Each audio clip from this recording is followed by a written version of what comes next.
दूसरों को हंसाना और उनका दिल जीत लेना ये एक स्किल है जो कुछ लोगों के पास पैदाइशी तौर पर होती है, लेकिन इस स्किल की अच्छी बात ये है कि हम इसे प्रैक्टिस करके सीख भी सकते हैं। आप ये जानते ही होंगे कि इसे सेंस ऑफ ह्यूमर कहते हैं। कई लोगों का सेंस ऑफ ह्यूमर ज्यादा होता है और कई लोगों का कम होता है। जिन लोगों का सेंस ऑफ ह्यूमर ज्यादा होता है वो दूसरे लोगों को जल्दी अपना दोस्त बना लेते हैं। उनके रिलेशनशिप हर एक के साथ बहुत अच्छे रहते हैं। लोग उन्हें खड़ूस इंसान नहीं समझते। लोग इस तरह के आदमी के आसपास रहना पसंद करते हैं। अगर आप कोई कारोबार चलाते हैं या किसी भी किस्म का काम करते हैं तो आपका सेंस ऑफ ह्यूमर ज्यादा होना, दूसरे लोगों से बेहतरीन होना एकदम जरूरी है, जिससे आप दूसरे लोगों को अपनी बातों से ज्यादा इम्प्रेस कर सकेंगे। लोग दूसरे लोगों की निस्बत आपको ज्यादा प्रायोरिटी देंगे। वो दूसरे लोगों से ज्यादा आपको मिलना पसंद करेंगे। जिन लोगों का सेंस ऑफ ह्यूमर ज्यादा अच्छा नहीं होता, यानी कि वो अपनी बातों से दूसरे लोगों को हंसा नहीं पाते, उनके लिए अच्छी न्यूज ये है कि वो इसको प्रैक्टिस करके सीख सकते हैं।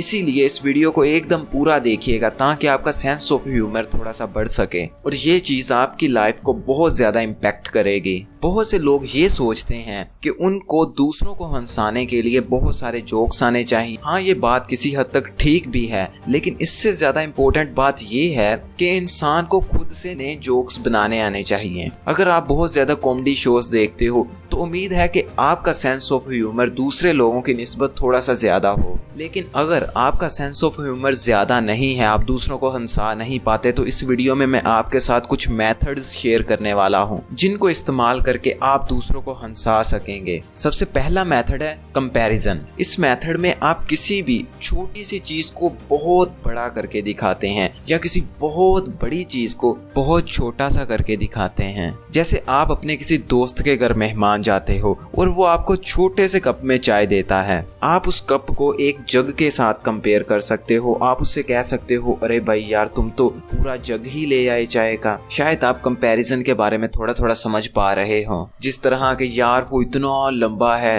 कि तुम्हें सीढ़ी लगा के उससे बात करनी पड़ेगी, या फिर कहीं आपका दोस्त 5-10 मिनट लेट पहुंचता है तो आप ये कह सकते हैं कि यार तेरा इंतजार करते करते मैं अपने बढ़ापे की उम्र को पहुंच चुका हूँ। इस तरह जब हम कंपैरिजन करते हैं तो ये दूसरों को फनी लगता है। और इसके साथ साथ आपको अपनी वॉइस टोन पे बहुत ज्यादा काम करना चाहिए। कई लोग इस तरह के होते हैं कि आप उनको दुनिया के सबसे ज्यादा बेहतरीन जोक्स ला के दे दें, लेकिन वो उनको इस तरह बोलते हैं कि सामने वाले इंसान को जरा भी हंसी नहीं आती। और कुछ लोग ऐसे होते हैं जो घसे पीटे जोक को भी बहुत शानदार तरीके से पेश कर देते हैं। ये आपकी वॉइस टोन पर डिपेंड करता है कि आपका बोलने का तरीका किस तरह का है, आप किस अंदाज में बात कर रहे हैं। और वॉइस टोन के बाद आपको अपनी बॉडी लैंग्वेज पे काम करना है, क्योंकि यहाँ पे जोक्स मैटर नहीं करते, आप उनको किस तरीके से बोलते हो ये चीज मैटर करती है। अगर आपका वे ऑफ टेलिंग बेहतरीन होगा तो आपके बहुत बेकार जोक पे भी सब लोग हंसना शुरू कर देंगे। लेकिन अगर आपका वे ऑफ टेलिंग अच्छा ना हुआ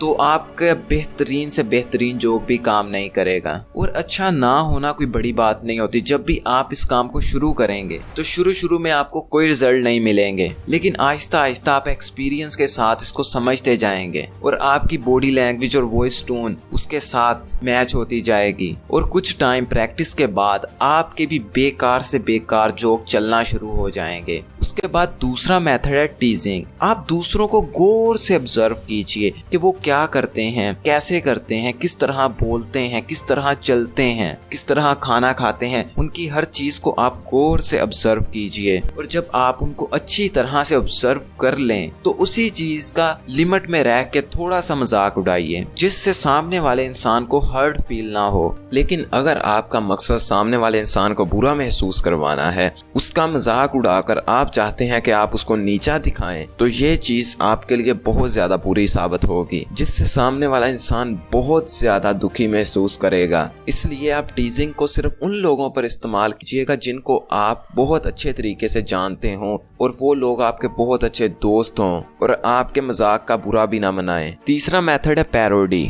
इसमें आप किसी भी मूवी के सीन किसी एक्टर या किसी सेलिब्रिटी या किसी सियासतदान की हूबहू उसी की तरह नकल उतारते हैं। वो जिस तरह बोलता है आप उस तरह बोलते हैं, उस तरह चलते हैं और उसका मजाक उड़ाते हैं। इस तरह करना भी दूसरों के लिए बहुत ज्यादा फनी होता है। इस पैरोडी को टीनेजर लोग बहुत ज्यादा पसंद करते हैं। पैरोडी में आपको मास्टर बनने के लिए थोड़ी सी मेहनत की जरूरत है। आपको मेहनत करनी पड़ेगी ताकि आप उनके डायलॉग्स को याद कर सकें, उनको ऑब्जर्व कर सकें। अगर आपको पैरोडी की सही तरह से समझ नहीं आई तो आप एग्जाम्पल के तौर पर ये वाली वीडियो देखें। खान साहब, आप पाकिस्तानी कल्चर के बारे में क्या कहते हैं? कल्चर पाकिस्तान का बहुत बुरा वक्त में नवाज शरीफ की हुकूमत इस कल्चर के लिए इतना बड़ा खतरा है। मैं तेरा तुम्हें बता नहीं सकता कितनी बड़ी क़यामत आ जानी है। और अब नवाज शरीफ नहीं बैठेगा क्योंकि कौन फैसला कर बैठी है, वो कर बैठी है फैसला। नवाज शरीफ अगर बच गया तो मेरा तुम लोगों ने नाम बदल के चूजी अखियां वाला रख देना। सिर्फ 100 रुपए, सिर्फ 100 रुपए आपने देखे। मैं बहुत अच्छा मंगन वाला, सिर्फ 100 रुपए आपने देना। नवाज शरीफ मैंने बाहर कर देना। कैसे बाहर कर देना आपने, कैसे बाहर कर देना आपने नवाज शरीफ को? आप बड़े भैया को हरगिज बाहर नहीं कर सकते। आपको अगर मैंने सड़कों पे न घसीटा तो मेरा नाम शहबाज शरीफ नहीं। मगर बिलावल ये बताइए ना कि कैसे भी होगा। अंकल अल्ताफ, आप अपने नामालूम अफराद को संभाले। As Malika Taranum says, Nime Kalashnikov, Nishana does it what you do. अच्छा सुनिए, पता लग रहा है कि आप बता रहे हैं कि कोई लड़की आपके लिए शादी के लिए मेरे जैसे लड़के के लिए किसी लड़की को एडजस्ट करना बहुत मुश्किल काम होएगी। मेरे ख्याल से अब आपको पैरोडी की समझ आ चुकी होगी और आपने इस वीडियो को खूब इंजॉय भी किया होगा। उसके बाद चौथा मेथड है सोच से बिल्कुल उल्टा बोलना। इसमें आप उस सिचुएशन को देखें जहां पर आप उस वक्त हैं और उस सिचुएशन को समझने की कोशिश करें। उस सिचुएशन में जो भी चल रहा हो आप उससे बिल्कुल उल्टा बोलें। लोगों के दिमाग में जो चल रहा है ना, आप उससे बिल्कुल उल्टा बोल दें। जैसा कि अगर आप खाना खा रहे हैं और खाना अच्छा नहीं बना तो आप बोलें आज खाना कितना ज्यादा अच्छा बना है।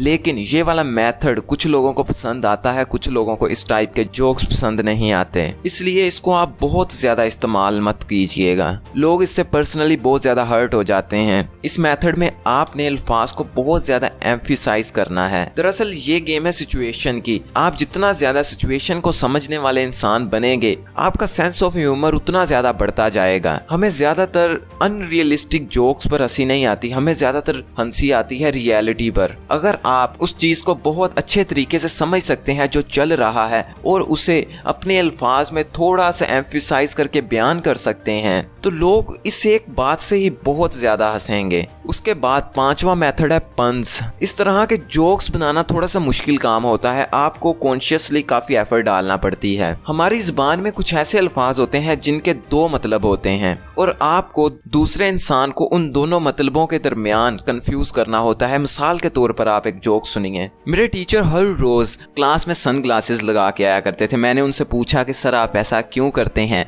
तो उन्होंने मुझे जवाब दिया I have many bright students. आप शायद पंस को भी समझ गए होंगे। उसके बाद एक और जोक सुनिए। मेरे दोस्त ने अमरूद खाते हुए कहा यार ये तो कच्चा है। मैंने उससे कहा कि इसे 5 मिनट के लिए मेरे साथ बिठा दे, पक जाएगा। शायद आप मेरी बात को अंडरस्टैंड कर रहे हो। पंस में एक जैसे मतलब होते हैं अल्फाज के, लेकिन वो अल्फाज दो मीनिंग देते हैं। पंस बच्चों को बहुत ज्यादा अच्छे लगते हैं। जैसे ब्रूस ली एक अजीम इंसान था, लेकिन जब उसकी बहन की शादी हुई तो वो मामूली बन गया। क्योंकि वो मामू बन गया था इसलिए उसे ब्रूस ली की जगह उसकी बहन का बेटा उसे मामूली बुलाने लगा, इसलिए वो मामूली बन गया। यहाँ पे हम मामूली के दो मतलब ले रहे हैं, एक तो अंकल ली यानी कि मामूली और दूसरे मामूली का मतलब है आम। इस तरह के जितने भी जोक्स होते हैं वो सारे पंस कहलाते हैं। जब आप शुरू में पंस बनाने की कोशिश करेंगे तो ये बहुत मुश्किल होंगे, लेकिन जैसे जैसे आप प्रैक्टिस करते जाएंगे आप पंस में भी अच्छे होते जाएंगे। अगर आप चाहते हो कि आप जब भी कोई जोक बोलो, जोक मारो तो हर इंसान हंस हंस के रोना शुरू कर दे, तो इसके लिए आप पहले मत हंसो। आप जितने भी कॉमेडियन देख लो, वो अपने जोक पे पहले नहीं हंसते, बाद में हंसते हैं। जोक का मतलब ये होता है कि आप कोई बहुत सरप्राइजिंग सी चीज लोगों को बताते हो और वो कहते हैं हाँ भाई इसने तो ठीक पकड़ा है हमें। इसीलिए अगर आप पहले ही हंसना शुरू कर देंगे तो ये कोई सरप्राइज नहीं बनता। इसीलिए कभी भी अपने जोक पर पहले मत हंसो। और उसके बाद है टाइमिंग। आप अपने जहन में रखो कि आप हर जगह पे जोक नहीं मार सकते। अगर कोई वफात पा गया है और आप वहां पे जोक मारने की कोशिश कर रहे हो तो ये तो आप फिर बहुत ही ज्यादा बुरा कर रहे हो। सिचुएशन को समझना, टाइम को समझना और फिर कोई मजाक करना, यही सही तरीका होता है। हर जगह पे आप हर किसी के साथ मजाक नहीं कर सकते। इससे आपका सेंस ऑफ ह्यूमर बेटर नहीं होगा, बल्कि आप एक जोकर लगना शुरू हो जाओगे। लोग आपको समझेंगे कि यार ये इंसान तो बिल्कुल भी सीरियस नहीं है। इसीलिए सिचुएशन को समझ के, टाइम को देख के फिर जोक करना चाहिए। और तीसरी चीज जो है वो ये है, आपको कभी भी पहले रिजल्ट नहीं मिलेंगे। आप पहली दफा जोक मारोगे, लोग नहीं हंसेंगे। लेकिन अगर आप इस चीज को महसूस करते रहे, यार लोग तो मेरी तरफ तवज्जो नहीं देते, फलां फलां फलां, तो आप अपने अंदर ही अंदर दब जाओगे। इसीलिए आपका मकसद लोगों को हंसाना नहीं होना चाहिए, बल्कि सिर्फ और सिर्फ जोक मार देना होना चाहिए। पहली बार तो कुछ भी नहीं होता। कोई भी काम आप कर लो, आप पहली बार सही नहीं कर सकते। आहिस्ता आहिस्ता आप सही बनते हैं। इसीलिए पहली बार आपके जोक पे कोई नहीं हंसेगा, ना किसी ने हंसना ही है। पहला रिजल्ट देख के मत बैठ जाइएगा। उसके बाद आपको अपनी बॉडी लैंग्वेज पे काम करना चाहिए। आप क्या बोल रहे हैं ये मैटर नहीं करता। मैंने पहले ही बताया, आप किस तरह बोल रहे हैं ये मैटर करता है। आप अपनी बॉडी लैंग्वेज को उस तरह से रखिए जिस तरह का आप जोक मार रहे हैं। और यहाँ पे मैंने कहीं भी 18+ वाली जुगतियां लगाने के लिए नहीं कहा कि आप किसी की माँ बहन को गालियां दो या फलां ढमका। ये आजकल रिवाज भी चल रहा है कि किसी इंसान को जलील और ख्वार करके उसका मजाक उड़ाना। अगर आपने स्टेज ड्रामे देखे होंगे, जो कि मेरे ख्याल में सब लोग ही आजकल देखते हैं, तो ये सिर्फ और सिर्फ आप बेहूदगी सीख रहे हैं।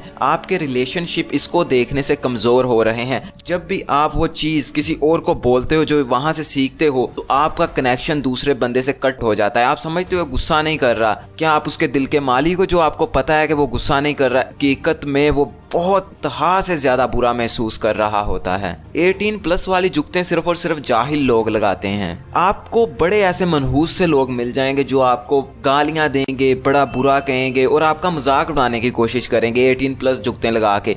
उनको हैंडल करने का तरीका जो है वो मैं आपको कुरान से बताता हूँ। कुरान में अल्लाह ताला फरमाते हैं कि अगर तुमको कोई बुरा भला कहे तो उसका जवाब तुमने हमेशा अच्छा देना है, और तुम देखोगे कि तुम्हारा वो दुश्मन जो तुम्हें पहले बुरा भला कह रहा था वो तुम्हारा जिगरी यार बन गया है। अगर कोई आपको इस तरह की गंदी जुगत लगा भी देता है तो आप उसका रिप्लाई बेहतरीन अच्छा करें। चूंकि ये चीज़ अल्लाह ताला ने हमें कुरान में बताई है, हम पे फर्ज है कि हम इस तरह करें। कोई बुरा बोले, बाद में आपके मुंह से फूल गिरने चाहिए, फिर ये सारी दुनिया आपको अपनी लगनी शुरू हो जाएगी। और मैंने कहीं भी आपको 18+ जोक मारने की सलाह नहीं दी, और मैं इस चीज को बेतहाशा बुरा समझता हूँ। मैंने आपको बताया कि आप अपना सेंस ऑफ ह्यूमर ज्यादा करें। और दोस्तों, अगर आप किसी कंसेप्ट को लंबे अरसे तक अपने दिमाग में बैठाना चाहते हो, वो आपकी किताब का कोई कंसेप्ट हो सकता है, बिजनेस का, किसी भी चीज का कोई कंसेप्ट हो सकता है, तो उसके लिए मैंने एक छोटी सी वीडियो बनाई थी। आप उसको यहाँ पे क्लिक करके जरूर देखिएगा। और अगर आपको जानना है कि ज्यादा सोचने की वजह से आपके IQ लेवल की किस तरह बर्बादी हो रही है, तो आप यहाँ पे क्लिक कीजिएगा।